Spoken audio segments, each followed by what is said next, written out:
Assalamualaikum warahmatullahi wabarakatuh. Alhamdulillahirabbil alamin wa bihi nasta'in ala umuri din. Asyhadu an la ilaha illallah wa asyhadu anna Muhammadan abduhu wa rasuluhu la nabiyya ba'dah. Rabbi shrah li sadri wa yassir li amri wa hlul 'uqdatam min lisani yafqahu qawli, amma ba'du. Anak-anak sekalian, para peserta didik yang terlibat dalam kegiatan Masama pada tahun ajaran 2020-2021 yang hadir dalam kesempatan yang berbahagia ini, sesi materi yang akan kita bahas pada hari ini adalah tentang ukhuwah Islamiyah, Basyariyah dan Wataniyah. Ini adalah materi bagian dari pelaksanaan kegiatan Masama kita, dan materi ini sudah dituntun, telah diberikan petunjuk oleh Kementerian Agama. Oleh karena itu perlu kita sampaikan tentang yang menjadi topik pembicaraan kita pada kesempatan kali ini adalah tentang kita semua adalah bersaudara, dan sebagai pengantar nanti akan banyak bercerita tentang kisah-kisah Nabi Muhammad SAW, dan kita erat kaitkannya dengan kondisi pada hari ini. Nah, diharapkan nanti peserta didik, para peserta Masama dapat mengetahui bahwa setiap manusia itu pada dasarnya bersaudara, baik sesama manusia, baik sesama warga negara dan sesama manusia itu sendiri. Dan kemudian yang kedua adalah peserta didik juga harus mengetahui tentang bagaimana sikap atau perilaku kita di dalam melakukan persaudaraan, baik sesama manusia, kepada warga negara dan sesama manusia lainnya. Nah, itulah makanya ada 3 kajian kita pada kesempatan yang berbahagia ini, yaitu pertama tentang bagaimana penanaman visi tentang ukhuwah Basyariyah, dan visi kita tentang menanamkan mengenai ukhuwah Wataniyah, dan penanaman visi tentang ukhuwah Islamiyah. Nah, diharapkan dengan 3 visi ini tadi, peserta didik atau peserta Masama dapat memahami apa yang harus dilakukan terhadap persaudaraan kita, kemudian juga bagaimana membela negara, dan bagaimana sikap kita dalam beragama Islam. Ada 2 buah gambar yang kita tayangkan di dalam slide ini. Pertama, ada gambar pemandangan yang tidak menggunakan warna, dan yang satu lagi adalah gambar pemandangan yang memiliki warna. Nah, artinya dari gambar-gambar yang ditayangkan ini tentu cukup menarik dan cukup membuat pertanyaan kita tentang apa maksud dari gambar yang kita tayangkan di slide ini tadi. Nah, gambar yang pertama adalah tentu terkesan bahwa gambar itu tidak bermakna karena tidak ada warna. Sedangkan gambar yang kedua adalah gambar yang memiliki warna, yang tentunya memiliki pandangan kita cukup ceria dan gembira, dan memiliki estetika dalam pembuatan gambar tersebut. Nah, artinya bahwa ketika di dalam kehidupan kita ada warna, ada corak, tentu akan memberikan suatu keindahan pada kita, dan tentu kita bisa melakukan hal-hal yang lebih baik lagi jika dibandingkan kalau semuanya sama saja warnanya. Nah, dari 2 gambar itu tadilah diharapkan lagi bahwa peserta didik itu sebagai manusia yang makhluk sosial itu tadi tentu akan bisa melakukan bagaimana persaudaraan sebangsa, setanah air, kemudian bagaimana persaudaraan di antara kita sebagai pemeluk agama Islam, dan persaudaraan kita dengan orang-orang yang memang tidak seagama dengan kita. Karena di negara kita ini adalah negara yang cukup majemuk, negara yang cukup beragam, baik etnisnya maupun budayanya, kemudian suku, bangsa, dan agama. Nah, dari keberagaman inilah kita harus mampu hidup bersama, dan bagaimana kita menjalin persaudaraan di antara kita dengan perbedaan-perbedaan yang terjadi di antara kita. Nah, kemudian peserta didik juga harus tahu bagaimana cara bersikap, berperilaku, dan saling menghargai satu dengan yang lainnya, dikarenakan kita adalah bangsa yang memang luar biasa. Kalau secara adat istiadat banyak, kalau secara agama banyak, secara berbangsa juga, secara pola tingkah, sikap, dan kebiasaan juga banyak. Jadi oleh karena itu kita harus memahami satu dengan yang lain, dan bagaimana bersikap dengan orang-orang yang berbeda dengan kita. Nah, sekarang kita masuk kepada visi yang pertama, pandangan kita tentang ukhuwah Basyariyah. Artinya bagaimana kita melakukan persaudaraan di antara sesama manusia. Nah, kita adalah negara kesatuan Republik Indonesia, dan di negara kesatuan Republik Indonesia itu sudahlah merupakan harga mati. Artinya tidak bisa ditawar-tawar lagi bahwa kita harus bangsa yang bersatu dan tidak ada lagi yang lepas dari negara kesatuan Republik Indonesia.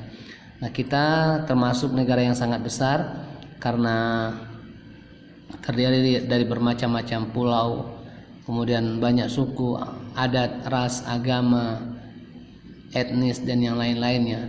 Nah, tentu bagaimana kita bersikap dan bagaimana kita berbuat di tengah-tengah keberagaman yang terjadi di antara kita tadi. Nah, kalau kita kalau kita tarik ke dalam ajaran agama kita, agama Islam yang kita anut, ada sebuah contoh yang diperlihatkan Rasulullah Nabi kita Muhammad SAW ketika beliau menjadi Rasul, bahwa beliau itu adalah merupakan menjadi panutan, bahwa dulu beliau punya suatu kebiasaan selalu menyuapi seorang yang beragamakan Yahudi. Nah, dikisahkan orang Yahudi itu adalah seorang yang buta. Jadi setiap kali Nabi Muhammad menyuapi, dia selalu mencela, memaki Nabi. Akan tetapi Nabi tetap melakukan itu dengan kesabaran dan terus menyuapin orang itu tadi. Artinya Rasulullah tidak terpengaruh dengan ejekan, cacian, dan makian yang disampaikan oleh orang-orang Yahudi, orang Yahudi yang buta itu tadi. Namun setelah sekian lama Rasulullah Nabi Muhammad SAW melakukan itu, pada akhirnya Nabi Muhammad wafat, meninggalkan dunia. Kemudian kebiasaan baik itu dilanjutkan oleh sahabat beliau Sayyidina Abu Bakar As-Siddiq. Nah, lantas kemudian si Yahudi itu pun merasakan adanya perbedaan dari suapan yang disuapkan Rasulullah dengan sikap persuapan yang dilakukan oleh Nabi Muhammad SAW. Sehingganya timbullah pertanyaan, timbullah dialog di antara orang Yahudi tadi dengan Sayyidina Abu Bakar, menyatakan bahwa kamu siapa gitu kan. Dia berkata begitu. Abu Bakar menjawab, aku ini adalah orang yang biasa menyuapi kamu, kata Abu Bakar As-Siddiq. Nah, orang Yahudi berkata, kamu bukan orang yang biasa menyuapkan aku, karena orang yang biasa menyuapkan beliau itu berbeda dengan apa yang dilakukan suapan yang dilakukan oleh Sayyidina Abu Bakar. Nah, setelah Abu Bakar menjelaskan seperti itu dan dia tidak percaya, akhirnya Abu Bakar mengakui dirinya bahwa memang beliau bukanlah orang yang biasa menyuapinya setiap hari. Namun ketahuilah, orang yang selalu menyuapi kamu itu adalah telah meninggal dunia. Beliau adalah Muhammad Rasulullah SAW yang selama ini setiap kali menyuapin kamu selalu menghina, selalu mencaci dan mengejek. Nah, mendengar penjelasan Abu Bakar tadi, maka orang Yahudi itu menangis sejadi-jadinya. Setelah dia menangis, lalu dia bercerita bahwa setiap kali Nabi Muhammad datang, ia selalu memfitnah ketika menyuapi makanan itu tadi.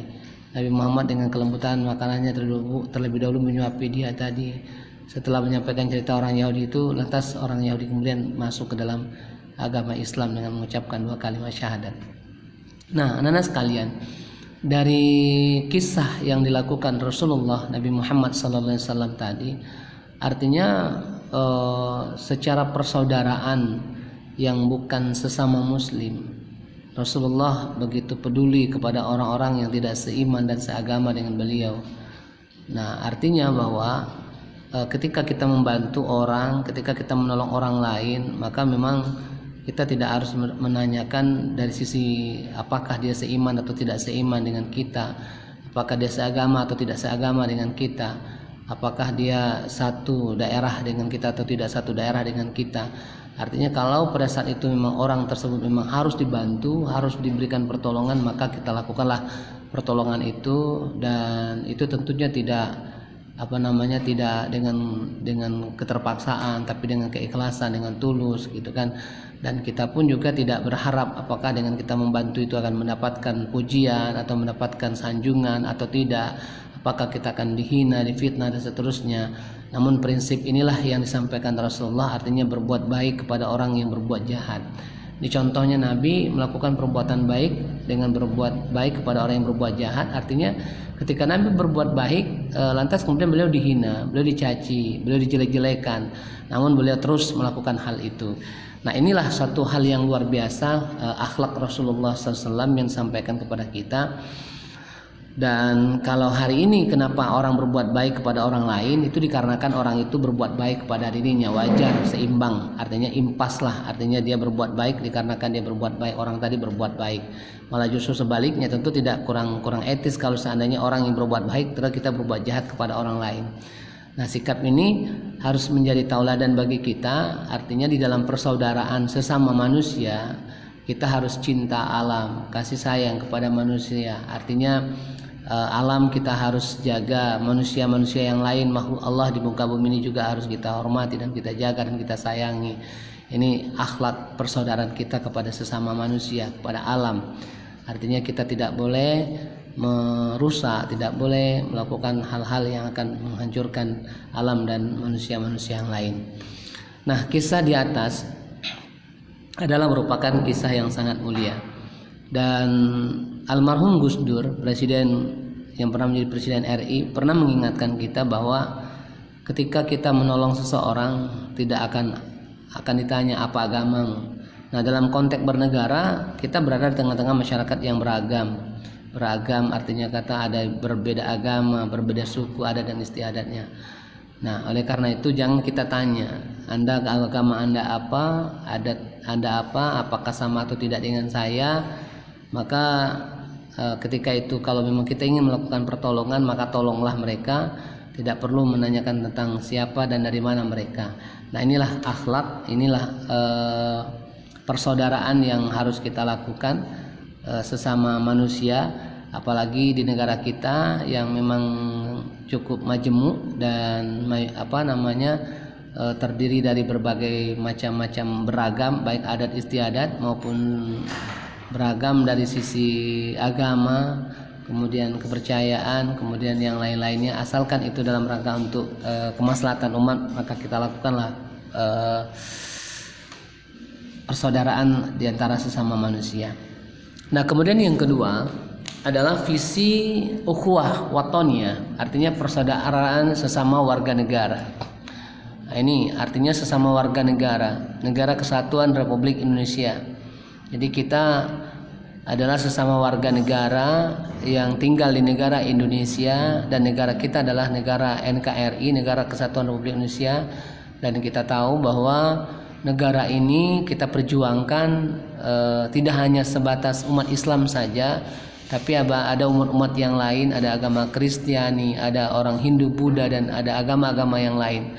Jadi artinya negara ini tidak didirikan oleh satu agama, tidak didirikan oleh satu suku dan bangsa saja, tapi adalah kita mendirikan negara ini secara kebersamaan. Walaupun pada dasarnya adalah mayoritas yang memperjuangkan itu adalah umat Islam, yang memperjuangkan Negara Kesatuan Republik Indonesia. Namun bukan berarti negara ini adalah milik orang-orang Islam saja, tidak.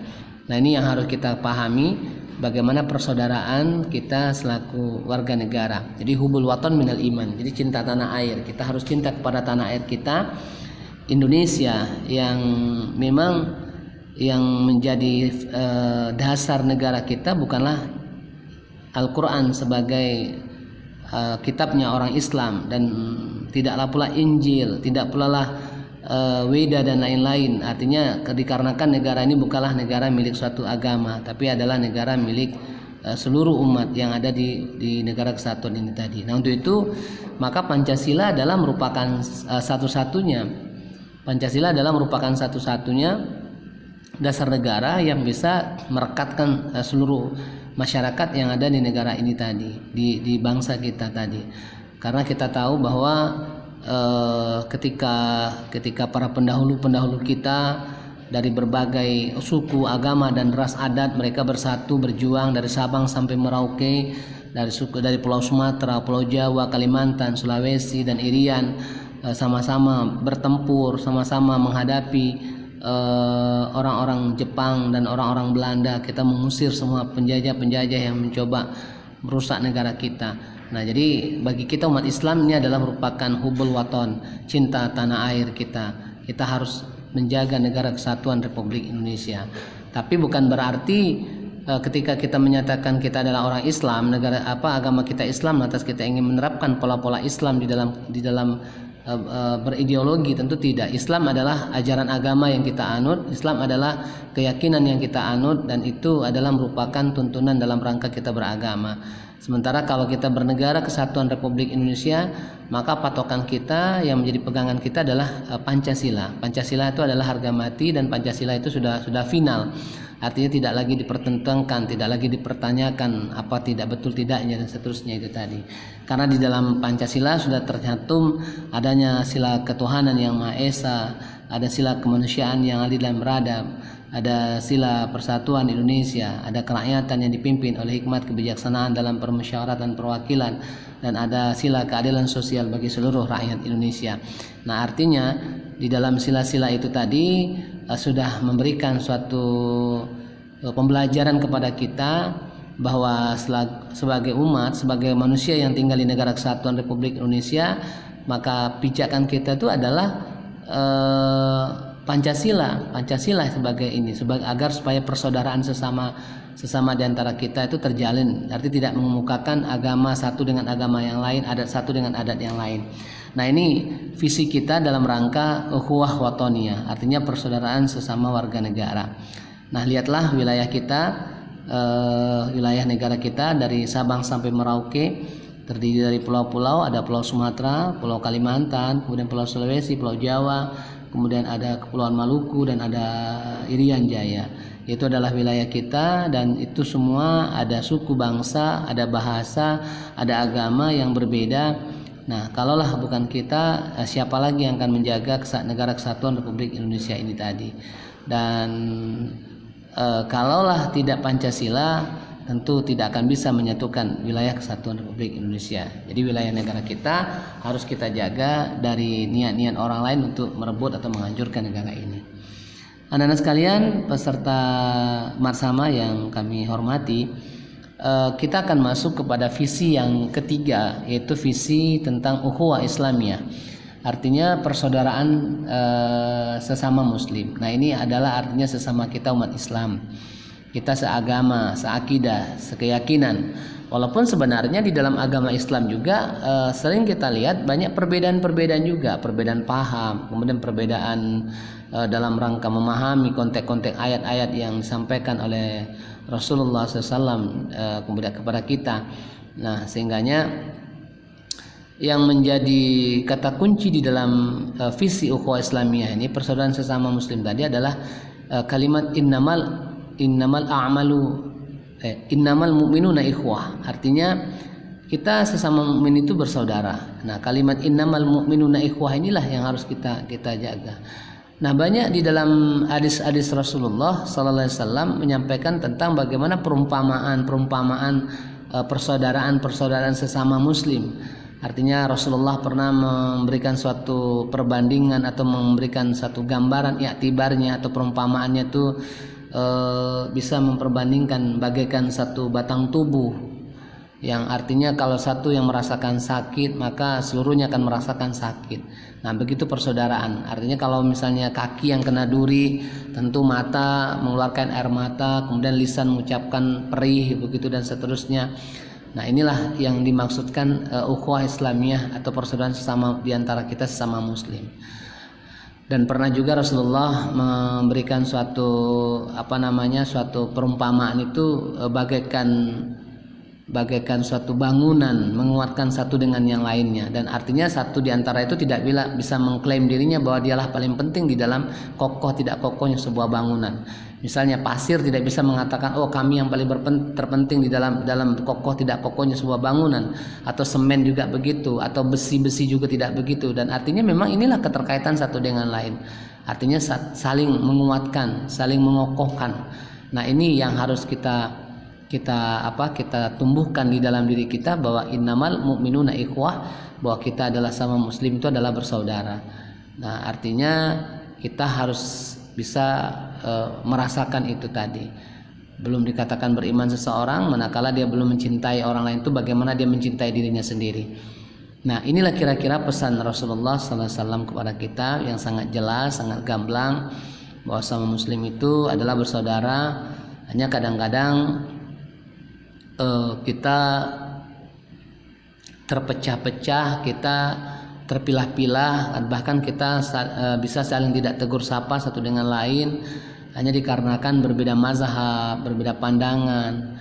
Contohnya misalnya di negara kita ada dua organisasi besar antara Muhammadiyah dengan Nahdlatul Ulama yang kadang-kadang terdapat perbedaan-perbedaan dalam arti kata memahami. Yang satu menggunakan mazhab, yang satu tidak menggunakan mazhab. Yang satu hanya berpatokan kepada Al-Quran, yang satu hanya mengambil daripada ijma' para ulama. Nah, intinya tidak melihat perbedaan-perbedaan itu. Mungkin dikarenakan kita harus tahu dari sisi mana kita mulai berangkat untuk memahami konteks Islam itu tadi. Namun yang jelas, kenapa ada para ulama, kenapa ada para mazhab itu tadi, itu dikarenakan kondisi dan waktu ketika mereka katakanlah menerjemahkan ayat-ayat itu tadi, maka terjadilah perbedaan-perbedaan. Walaupun misalnya di dalam satu organisasi mereka lebih fokus dengan Al-Quran, di satu sisi organisasi lebih fokus kepada pendapat para ulama. Nah, kita tidak melihat itu selagi ucapan syahadatnya sama, artinya asyhadu alla ilaha illallah wa asyhadu anna Muhammadar Rasulullah, maka artinya kita masih seiman dan seakidah. Nah, kalau sudah sesembahnya yang berbeda, Rasul yang dijadikan contoh itu yang berbeda, mungkin jadi kita akan ada perbedaan di antara kita. Tapi selagi yang disembah itu adalah Allah Subhanahu wa taala dan yang jadikan panutan kita adalah Nabi Muhammad SAW, maka kita sama, kita seakidah namanya. Nah, persoalan tentang ada yang melaksanakan tarawih misalnya 20 rakaat, ada yang melaksanakan dengan 8 rakaat misalnya, atau barangkali ada yang menggunakan kunut ketika subuh, ada yang tidak berkunut ketika subuh misalnya. Ada orang yang berdoa dengan menderaskan doanya atau tidak hanya mendoakan sendiri-sendiri. Itu tinggal sejauh bagaimana kita memahami. Arti memahami, disinilah letaknya persaudaraan kita. Kita harus menghormati juga teman-teman kita, rekan-rekan kita yang istilahnya itu memiliki paham-paham mereka masing-masing dan tidak saling menyalahkan satu dengan yang lainnya, dan tidak mengklaim diri kita adalah kita yang benar, kita ahlus sunnah dan yang lain tidak ahlus sunnah. Inilah yang harus kita tanamkan. Intinya adalah bahwa kita sesama muslim, sesama mukmin itu adalah bersaudara. Nah, ketika kita sama bersaudara, maka mari kita saling jaga, maka kita saling hormat, maka kita saling mengingatkan. Lupa kita ingatkan, tertidur kita bangunkan. Artinya saling menjaga satu dengan yang lain. Ya ayyuhalladzina amanu qu anfusakum wa ahlikum nar. Artinya wahai orang yang beriman, jaga diri dan jaga keluarga. Nah, ketika menjaga keluarga tentu saling mengingatkan satu dengan yang lain. Kalau ada rekan-rekan kita yang tergelincir ke jalan yang salah, kita bawa, kita masukkan, kita tarik kembali ke jalan yang benar. Nah, inilah maksudnya, tidak hanya menjaga diri kita saja, tapi menjaga saudara-saudara kita, menjaga anak-anak kita, karib kerabat kita, agar mereka tetap berada di jalan yang benar. Nah, inilah visi dalam ukhuwah Islamiyah kita. Nah, ini gambar-gambar yang mencontohkan tentang tentang cinta tanah air. Kalau hari ini cinta tanah air tentu bagi peserta didik adalah bagaimana menghormati dalam prosesi, serius dalam rangka melaksanakan upacara pengibaran bendera, atau sebagai orang yang beragama kita harus taat beribadah, apakah sholat, membaca Quran dan seterusnya. Inilah contoh-contoh itu tadi. Nah, anak-anak sekalian, itu 3 visi misi yang kita sampaikan yang berkenaan dengan tema yang diangkat tentang persaudaraan, baik basyariah, watoniyah dan islamiyah itu tadi. Jadi diharapkan kepada kita semua, kita dapat memahami itu semua dan kita dapat bisa melangkah lebih jauh lagi.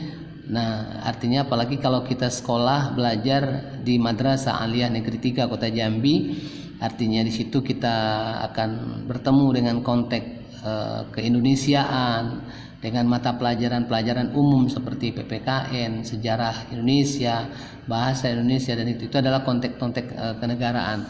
Terus kalau dalam konteks keagamaan kita akan bertemu dengan mata pelajaran seperti akidah dan akhlak, Al-Quran dan hadis, kemudian fikih, kemudian SKI dan bahasa Arab.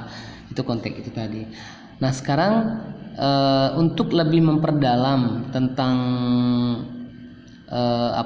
materi-materi yang berkenaan dengan watoniyah, dengan cinta kepada tanah air, yang memang hari ini kita berada di negara kesatuan Republik Indonesia. Inilah yang harus kita pahami, bahwa negara ini adalah merupakan sebuah organisasi kekuasaan. Di sana ada rakyat, ada wilayah, ada pemerintahan, dan ada tujuan bersama. Nah, negara kita adalah negara Indonesia. Hari ini dinamakan negara NKRI, Negara Kesatuan Republik Indonesia. Rakyatnya ada dari Sabang sampai Merauke, lebih kurang hampir 2 juta sekian gitu kan, dan wilayahnya kita lihat luar biasa luasnya, terdiri dari pulau-pulau, terdiri dari ada selat, ada laut dan seterusnya. Dan pemerintahannya hari ini kita lihat, kita punya pemerintahan, punya seorang presiden dan wakil presiden serta para menteri. Dan tujuan kita tentu sama, bagaimana membuat rakyat ini menjadi makmur, membuat masyarakat ini menjadi tenang, damai, tidak ada gangguan-gangguan dari hal-hal yang akan merusak itu tadi. Nah, di antara tujuan-tujuan yang ditetapkan dalam rangka untuk Negara Kesatuan Republik Indonesia ini ada dicantumkan di dalam pembukaan Undang-Undang 1945 pada alinea keempat. Itu dinyatakan bahwa negara akan melindungi segenap bangsa Indonesia dan seluruh tumpah darah Indonesia. Artinya negara akan melindungi siapapun itu yang ada di negara ini, siapapun itu yang ada tinggal di negara itu. Itulah melindungi segenap bangsa Indonesia dan seluruh tumpah darah. Nah, kemudian yang kedua, tentu akan memajukan kesejahteraan umum. Artinya membuat rakyat ini sejahtera dalam arti kata mempunyai pekerjaan, kemudian bisa perekonomian jalan, kemudian bisa menikmati kehidupan yang lain, entah kehidupan dalam arti kata berolahraga, rekreasi dan seterusnya. Inilah yang dimaksudkan dengan memajukan kesejahteraan umum. Kemudian yang ketiga itu adalah mencerdaskan kehidupan bangsa. Artinya tanggung jawab negara bagaimana rakyatnya itu cerdas, rakyat itu memiliki pendidikan. Nah, di negara kita hari ini yang dimasukkan menjadi wajib belajar itu adalah wajar 12 tahun. Jadi dari kelas 1 sampai kelas 12 itu adalah kewajiban negara untuk mencerdaskan kehidupan bangsa. Nah, persoalan untuk perguruan tinggi itu dikembalikan kepada kemampuan dan kesempatan yang dimiliki oleh peserta didik atau anak bangsa itu sendiri. Namun yang jelas pemerintah tetap akan memberikan ruang dan waktu serta kesempatan bagaimana rakyat, bagaimana anak-anak bangsa ini tetap cerdas, sehingga aja dengan kecerdasan itulah bisa menyelamatkan negara ini untuk masa-masa yang akan datang. Karena pemerintah sangat tahu, sangat mengerti apalah artinya sumber daya kita banyak, apalah artinya alam kita banyak isinya, tapi kalau seandainya tidak mampu dikelola, kalau tidak bisa ada orang-orang yang bisa cerdas mengelola, tentu akan habis dinikmati oleh orang-orang lain. Nah, contoh kita sudah 2 kali dijajah oleh bangsa Belanda, lebih kurang 3,5 abad lamanya, 350 tahun. Kemudian 2,5 tahun kita dijajah oleh bangsa Jepang. Itu dikarenakan memang kecerdasan kita yang memang belum setara, sehingganya kita banyak dikuasai oleh negara-negara lain. Nah, jadi makanya kata kuncinya adalah negara harus mencerdaskan kehidupan bangsa itu sendiri. Tinggal bagi kalian sendiri, para peserta sama, apakah kalian mau menjadikan diri kalian cerdas atau tidak cerdas, sehingganya kalian bisa menjadi generasi di masa yang akan datang, akan melanjutkan estafet kepemimpinan. Tentu jawabannya ada pada diri kalian masing-masing. Kalau kalian ingin menjadi pemimpin di masa yang akan datang, maka tentu cerdaskan diri kita. Yarfa'illahu alladhina amanu minkum walladzina utul ilma darajat. Allah Subhanahu wa taala mengatakan bahwa Allah yang akan mengangkat harkat dan martabat orang-orang yang beriman dan orang-orang yang berilmu pengetahuan beberapa derajat. Artinya kecerdasan kita itu bisa mengangkat harkat martabat kita. Kecerdasan kita itu bisa mengangkat harga diri kita. Nah, jadi ikutilah prosesi 12 tahun wajib belajar itu tadi, dan ikutilah prosesi bagaimana bisa memasuki perguruan tinggi S1, S2 dan S3. Apalagi zaman-zaman di masa yang akan datang itu adalah zaman-zaman yang luar biasa canggihnya, dan luar biasa. Kalau andai kata kita tidak punya pengetahuan, maka kita akan tergilas dengan perkembangan zaman di kala itu. Nah, kemudian yang keempat adalah negara juga bertujuan ikut melaksanakan ketertiban dunia yang berdasarkan kemerdekaan, perdamaian abadi dan keadilan sosial. Artinya negara bagaimana turut andil menciptakan kedamaian dan keadilan di negara ini tadi. Nah, tentu artinya kalau semua negara-negara yang ada di atas dunia ini adalah negara-negara yang bebas, artinya mereka merdeka, mereka teratur, mereka tertib, dan mereka mendapatkan ketenangan dan perdamaian, dan kehidupan di sana juga adil dalam arti kata secara kesosialan itu tadi, maka tentu dunia ini akan damai. Tapi ketika negara lain ada yang berkecamuk atau melakukan perperangan di sana sini, nah tentu kita tidak akan bisa tenang dan kita tidak akan bisa melaksanakan pembangunan kita, dikarenakan terjadinya bentrokan satu negara dengan negara-negara lain. Nah, untuk itu negara berkewajiban juga untuk melaksanakan ketertiban dunia itu tadi. Nah, artinya bagaimana ketertiban itu berawal dari kemerdekaan. Setiap negara harus merdeka, setiap negara harus memiliki perdamaian, dan setiap negara harus adil dalam arti kata sosialnya. Nah, inilah tujuan-tujuan negara yang tercantum di dalam pembukaan Undang-Undang Dasar 1945. Tinggal kita menempatkan di mana visi watoniyah kita, di mana basyariyah kita, di mana islamiyah kita. Tinggal kita masuk di dalam ranah-ranah itu tadi. Kemudian kita coba lihat tentang apa yang menjadi unsur yang dikatakan sebuah negara itu adalah negara. Apakah negara kita Indonesia sudah memenuhi itu semua? Menurut konvensi Montevideo pada tahun 1933 yang diselenggarakan oleh negara-negara Pan Amerika di kota Montevideo, bahwa suatu negara itu harus mempunyai unsur. Pertama adalah penduduk yang tetap, kemudian wilayah tertentu, pemerintahan, kemampuan mengadakan hubungan dengan negara lain. Nah, mungkin dari ini kan kita semuanya kita miliki ini, kita punya penduduk yang tetap, wilayah yang tertentu, dan kita pemerintahan, dan kita memiliki kemampuan untuk mengadakan hubungan negara-negara lain. Ini kita miliki. Nah, kemudian ada pendapat lain tentang unsur-unsur sebuah negara itu, dan ini mungkin ya kita juga bisa merasakan bahwa kita juga sama, harus ada rakyat, kita punya rakyat, harus ada daerah, kita punya daerah, dan pemerintahan yang berdaulat, pemerintahan kita sah karena dipilih dari dan oleh untuk rakyat. Dan ada unsur lainnya, adanya pengakuan dari negara lain, dan ini semua negara sudah mengakui tentang keberadaan kita. Kalau di awal-awal memang yang mengakui negara kita itu tidak banyak, hanya diantaranya misalnya seperti India misalnya, atau negara-negara Islam misalnya. Nah, tapi hari ini hampir seluruh negara yang ada di dunia ini mengakui tentang keberadaan Negara Kesatuan Republik Indonesia. Nah, kemudian kalau dikaitkan dengan rakyat, penduduk atau bukan penduduk, nah maka inilah yang harus kita pahami. Artinya bahwa rakyat itu setiap orang yang tinggal di wilayah suatu negara itu adalah rakyat. Nah, seperti hari ini kita adalah tinggal di wilayah Kesatuan Republik Indonesia, jadi kita adalah rakyat Indonesia. Nah, kemudian kalau penduduk itu setiap orang yang tinggal satu wilayah dan memiliki tempat tinggal, tempat menetap. Nah, inilah yang dimana kita menetap hari ini. Kita penduduk, misalnya kita tinggal di Jambi misalnya, atau di Jambi ini tepatnya kita tinggal di Mareni misalnya, kita menetap di sana, pergi dan pulang kita dari situ, dan itulah namanya penduduk. Artinya mereka menetap dan tinggal di sana. Nah, sementara yang bukan penduduk adalah orang yang tinggal di wilayah suatu negara untuk sementara waktu dan tidak memiliki tempat tinggal. Itu bukan penduduk, kebalikan dari penduduk tadi. Sebagai penduduk atau sebagai rakyat, nah inilah yang harus kita tanamkan tentang visi yang tadi, basyariyah, wataniyah, dan islamiyah tadi. Bagaimana seorang rakyat kita patuh dan tunduk kepada pemimpin kita.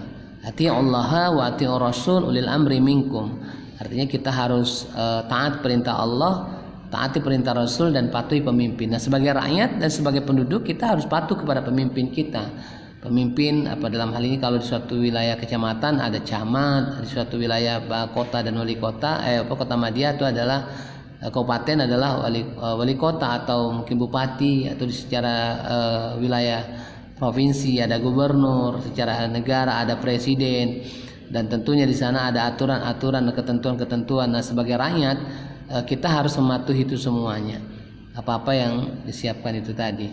Nah, selanjutnya adalah warga negara dan bukan warga negara. Kalau warga negara adalah setiap orang yang menurut undang-undang yang ditetapkan menjadi warga negara dan dia mengaku pemerintah yang ada sebagai pemerintah dan tunduk terhadap pemerintah tersebut. Itu adalah warga negara.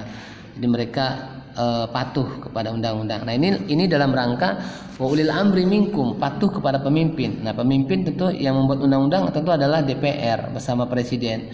Mereka membuat undang-undang, membuat peraturan dan ketentuan, dan kita sebagai warga negara harus taat dan patuh apapun itu peraturannya. Seperti di Kota Jambi ketika Bapak Wali Kota mengeluarkan peraturan wali kota tentang bahwa kita dalam rangka menghadapi COVID-19 ini harus menggunakan masker di setiap kali melakukan aktivitas keluar rumah. Dan kalau tidak, kita akan didenda dengan denda 50.000 ketika kita ketahuan tidak menggunakan itu.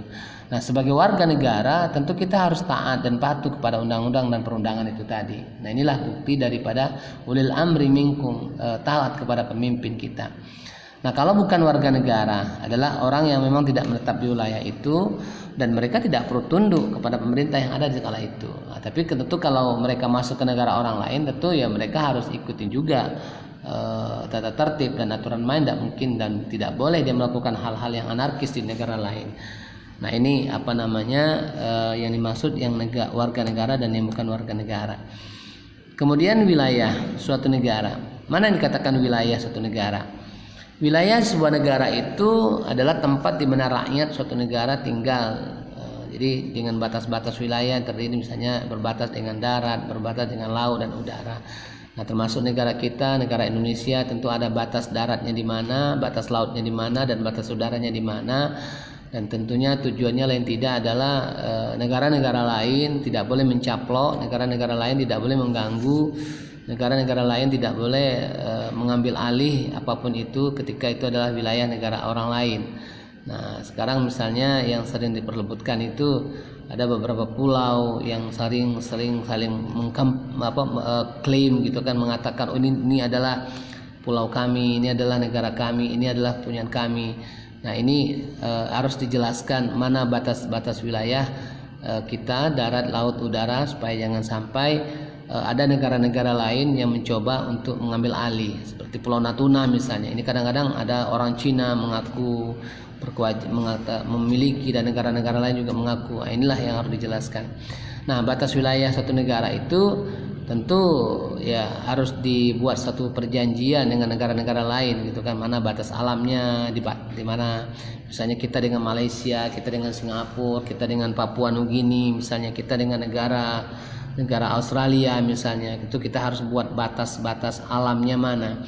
Dan tentunya wilayah-wilayah itu harus dijaga, wilayah-wilayah itu harus diberikan, ditempatkan orang-orang yang bisa menjaga negara kesatuan kita. Jadi artinya jangan orang seenak-enaknya saja mencaplok itu tadi. Nah, disinilah nanti kita butuh kekuatan-kekuatan yang dalam rangka untuk menyelamatkan negara kita tadi. Nah, kemudian perlu kita ketahui, perlu anak-anak sekalian ketahui, para peserta bersama, bahwa wilayah kita adalah wilayah yang terdiri dari 2/3 wilayah itu adalah berupa lautan. Jadi kita berada di tempat di letak yang sangat strategis. Kita berada di antara dua benua Asia dan benua Australia, dan kita berada di antara Samudra Hindia dan Samudra Pasifik. Dan ini merupakan wilayah yang cukup rawan kalau seandainya kita tidak memiliki kekuatan militer atau kekuatan Polri yang bisa menyelamatkan, atau juga kesadaran bangsa Indonesia dalam rangka untuk menjaga itu semua. Nah, wilayah yang luas perlu adanya kemampuan menjaga dan mempertahankan. Nah, inilah yang dimaksudkan di awal tadi. Dengan wilayah kita yang sangat luas itu, kita harus punya kemampuan untuk menjaganya. Kalau tidak, ya itu tadi, negara kita akan dicaplok dan negara kita akan diambil oleh negara lain yang akan mencoba mengambil negara kita. Maka negara Indonesia harus memiliki sistem pertahanan negara yang kuat, memiliki tentara yang banyak, tangguh, senjatanya lengkap dan modern.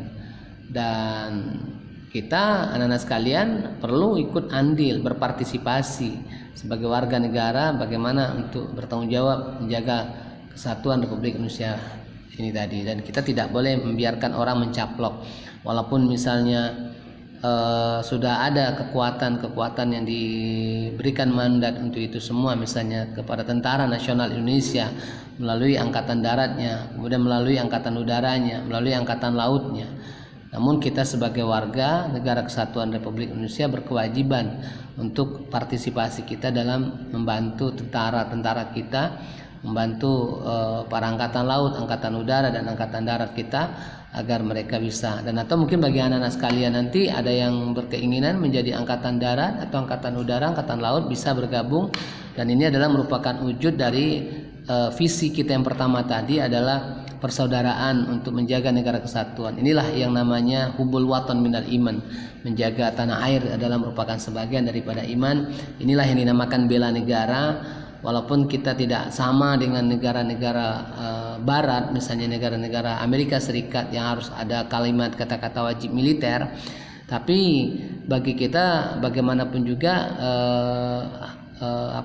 harus belajar dan bisa menjaga negara ini tadi, walaupun tidak diwajibkan ada semacam itu tadi. Oleh karena itu, ini yang harus mempersiapkan diri, mulai dari ekskul kegiatan kepramukaan, ekskul palang merah remaja, ekskul misalnya paskibra, atau ekskul yang lain yang bisa menempa diri kita menjadi orang-orang yang cakap, orang-orang yang tangguh, orang-orang yang memiliki mental jiwa yang hebat begitu, sehingganya tidak mau dicaplok oleh orang-orang lain.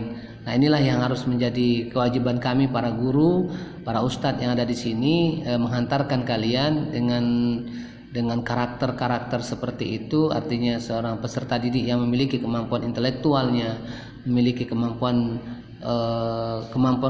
yang lain dan keterampilannya, kemudian memiliki visi misi ke depan, sehingganya kalian ada tujuan mengapa dan apa yang harus kalian lakukan di Mantika Kota Jambi ini tadi. Nah, ini contoh kekuatan militer kita dari Tentara Nasional Indonesia. TNI terampil dan tangguh dalam dibutuhkan untuk melindungi dan mempertahankan negara kesatuan dan kedaulatan negara kita. Nah, inilah karena kita butuh alutsista, alat-alat yang untuk bisa, karena udara perlu dijaga dengan pesawat-pesawatnya, laut perlu dijaga dengan kapal-kapalnya, dan tentu kemampuan tank-tank baja kita dan juga alat-alat kita lainnya untuk menjaga negara kesatuan. Nah, kemudian yang kedua, negara fungsi negara itu adalah untuk penertiban law and order. Nah, untuk mencapai tujuan bersama ini lain tidak adalah bagaimana kita tertib dalam arti kata tidak melakukan segala sesuatu itu sekeinginan kita saja, karena segala sesuatu itu kan ada aturan main dalam berkendaraan, misalnya dalam melakukan proses belajar mengajar di sekolah, misalnya di madrasah, misalnya itu kan ada tata tertib. Nah, inilah fungsi tata tertib itu tadi, untuk mencegah terjadi bentrokan-bentrokan di dalam masyarakat, dan negara harus melakukan itu tadi. Nah, kemudian fungsi yang kedua adalah fungsi negara harus membuat agar rakyat itu mencapai kesejahteraan dan kemakmuran. Nah, tentu untuk mencapai kesejahteraan dan kemakmuran itu tadi, ya rakyat harus ikut campur, rakyat harus ikut berperan aktif dari negara tadi. Tidak bisa hanya mengandalkan pemerintah saja untuk menciptakan kesejahteraan dan kemakmuran tadi. Pemerintah hanya barangkali menyiapkan fasilitas, pemerintah hanya menyiapkan kesempatan. Nah, tinggal kita bisa untuk memantapkan diri dan mengkualitaskan diri, sehingganya kita bisa berperan dalam rangka untuk meningkatkan itu semuanya. Kemudian fungsi yang ketiga adalah fungsi pertahanan. Nah, ini fungsi pertahanan yang tadi kita sampaikan di awal, bahwa menjaga serangan-serangan dari luar, sehingganya negara harus, karena apalah artinya kita ingin menjaga negara kesatuan kita tapi tidak memiliki alutsista, alat-alat untuk menjaga pertahanan tadi, Artinya para tentara kita harus dibekali dengan senjata-senjata yang mutakhir. Kemudian angkatan darat kita harus dibekali dengan pesawat-pesawat tempur. Dan demikian pula dengan angkatan laut kita juga harus dibekali dengan kapal-kapalnya. Nah, kemudian yang keempat, yang D-nya adalah fungsi keadilan. Artinya kita harus melaksanakan badan-badan pengadilan seandainya nanti terjadi penyimpangan, kemudian pelanggaran hukum perlu dilakukan sekian badan-badan pengadilan. Dan kemudian keempat fungsi itu fungsi minimum, sehingganya berkembang lebih luas lagi dengan tujuan yang sudah dicapai negara. Jadi fungsi negara tidak bisa dipisahkan dari tujuan negara karena keduanya saling berkaitan. Nah, kemudian ini fungsi negara, pertahanan negara, dan kemudian ini adalah fungsi pertahanan di pundak TNI Angkatan Darat, TNI Angkatan Darat, dan Angkatan Laut. Ini contoh-contoh gambar alutsista yang kita miliki. Ada pesawat, ada mobil tank, dan ada kapal laut. Kemudian fungsi lain adalah pertahanan kita adalah fungsi yang berkenaan dengan bela negara, adalah untuk melaksanakan keamanan terhadap negara kita dalam bentuk yang dikenal dengan masyarakat adalah Polri, Polisi Republik Indonesia. Ini untuk memberikan kenyamanan, rasa nyaman, rasa tertib bagi masyarakat, bagi rakyat yang melakukan aktivitas sehari-hari. Perlu ada satu lembaga yang membantu untuk menciptakan itu, itulah yang dinamakan Polri. Nah, ini contohnya gambar Polri yang bertugas menjaga keamanan dan ketertiban masyarakat. Fungsi pertahanan. Ini Polri tadi. Oke, kita lanjutkan. Pengertian bela negara. Ini yang terakhir. Kita harus melakukan upaya bela negara dan bela keluarga negara yang dijiwai oleh kecintaan kepada negara kesatuan Republik Indonesia berdasarkan Undang-Undang Pancasila. Bagaimana cara berpartisipasi dalam usaha bela negara? Atau yang kita kenalkan tadi adalah watonnya. Nah, ini melindungi apa tadi? Sikap melindungi bangsa dan negara dari hal-hal yang membahayakan keselamatan bangsa dan negara. Misalnya ada orang-orang yang ingin merubah ideologi Pancasila dengan ideologi yang lain. Ini kita lindungi bangsa ini. Kemudian bagaimana sikap kita terhadap bendera merah putih, bagaimana kita menyiapkan lagu bangsa Indonesia dengan baik, kemudian menolak campur tangan pihak-pihak asing terhadap kedaulatan negara kita. Nah, bagi peserta didik adalah mengikuti upacara bendera hari Senin dengan tertib. Kita mungkin bisa menjadi anggota TNI atau Polri. Kemudian bagaimana kita ikut menjaga melestarikan hutan kita dan ikut menjaga keamanan lingkungan sekitar kita.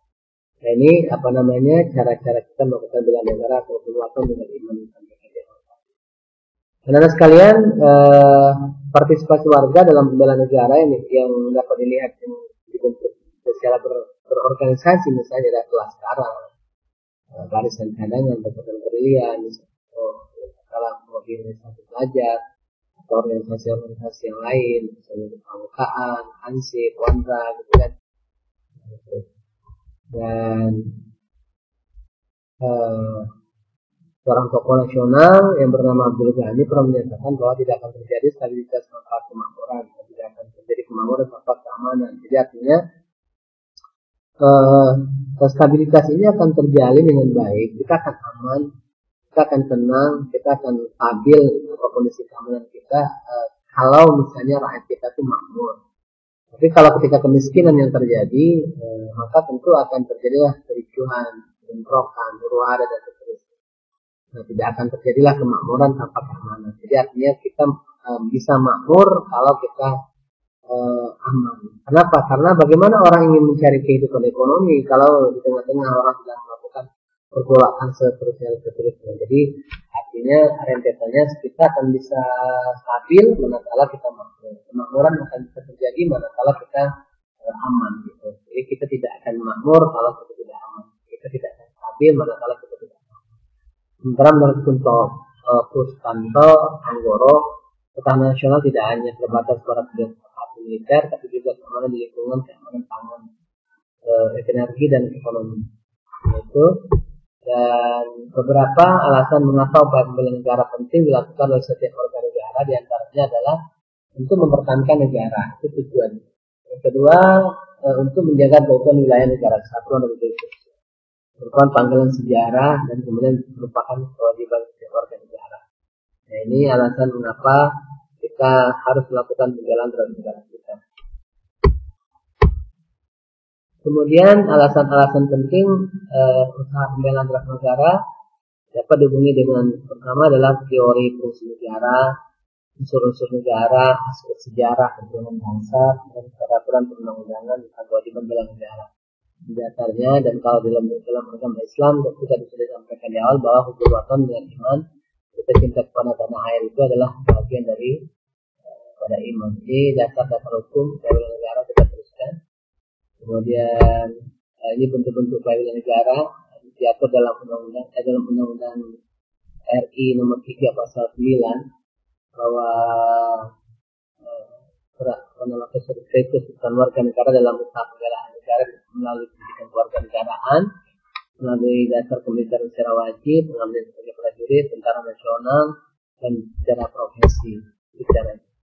Nah, kemudian ini kelangsungan pendidikan kewarganegaraan, pengabdian sebagai seorang prajurit dalam rangka negara. Oke.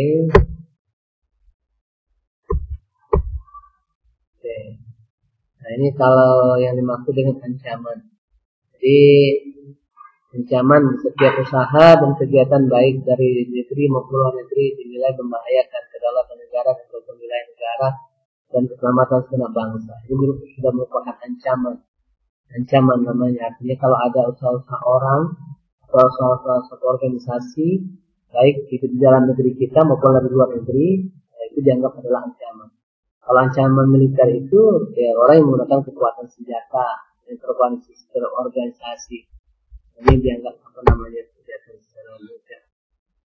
Sedangkan ancaman secara non militer, ancaman yang tidak menggunakan kekuatan senjata tapi jika dibiarkan akan membahayakan kedaulatan negara. Nah, misalnya ketika ada orang yang ingin merubah ideologi bangsa dari bangsa kita berideologi kan Pancasila, kita kemudian merubah ingin kepada Al-Quran misalnya atau sistem khilafah misalnya,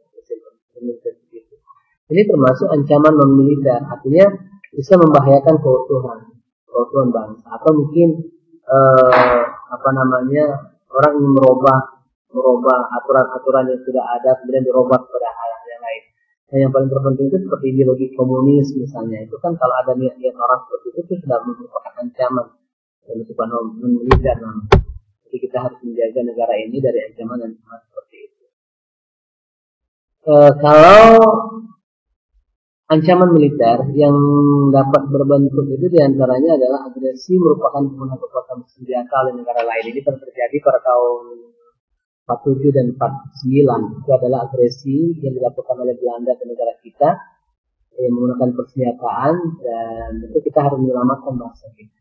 Kemudian penyelenggaraan wilayah yang dilakukan oleh negara lain, seperti ketika ada masuknya kapal-kapal luar, kapal-kapal asing ke wilayah-wilayah kita yang mengambil sumber daya alam kita, misalnya di Laut Natuna misalnya, atau mungkin yang ketiga ini spionase atau elektronik sandi ya, dari negara lain yang mendapatkan rahasia kita. Inilah bentuk-bentuk ancaman kita. Kemudian sabotase, mengambil instalasi-instalasi penting yang vital, itu misalnya RRI misalnya atau Istana Negara, itu adalah tempat-tempat vital nasional yang harus kita jaga. Ini adalah kalau ada itu terjadi itu merupakan ancaman. Kemudian ada aksi teror bersenjata, misalnya ada jaringan terorisme internasional atau bekerja sama dengan terorisme yang ada dalam negeri, pemberontakan bersenjata, perang saudara, ini semua dalam ancaman dan harus kita hati-hati untuk menghadapi. Nah, dengan sekalian para peserta, ini contoh gambar-gambar pendidikan kemiliteran atau contoh-contoh gambar dalam rangka menunjukkan sikap bela negara, sikap pada tanah air. Intinya adalah teori-teori atau materi-materi yang disampaikan yang terakhir ini adalah dalam rangka menguatkan tentang bagaimana tiga fungsi tadi fungsi basyariah, wataniyah dan keislaman itu tadi. Sebagai pengabdian, sebagai profesi,